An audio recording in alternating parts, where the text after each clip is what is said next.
अभी आपको बताएं कि फैसलाबाद क्लॉक टावर के करीब हार्डवेयर शॉप की तीसरी मंजिल पर आग भड़क उठी है। 115 मरला के रकबे पर मुश्तमिल तीसरी मंजिल आग की लपेट में आ गई।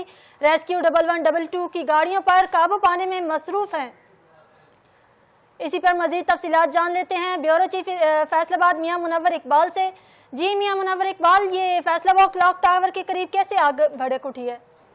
हाँ जी बिल्कुल, ये फैसलाबाद क्लॉक टावर के करीब एक बिल्डिंग है हार्डवेयर की, जहाँ पर जिसकी तीसरी मंजिल पर अचानक जो है आग भड़क उठी है।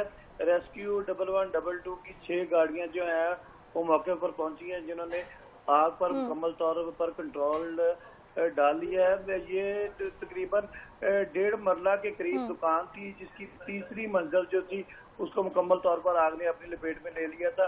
अब जो रेस्क्यूज आए हैं उनका ये कहना है कि किसी किस्म का जानी नुकसान यहाँ पर नहीं हुआ। कूलिंग का अमल जारी है, तो जो तहकीकाती अदारे हैं वो इस बात का सुराग लगाने की कोशिश कर रहे हैं कि जो आग है वो किस तरह लगी है, क्योंकि जो क्लॉक टावर के इलाके हैं यहाँ पर अक्सर देखने में आया है कि किसी ना किसी दुकान पर जो है या प्लाजे में आग भड़क उठती है। जी बहुत शुक्रिया ब्यूरो चीफ फैसलाबाद मियां मुनव्वर इकबाल, आपने हमें अपडेट किया।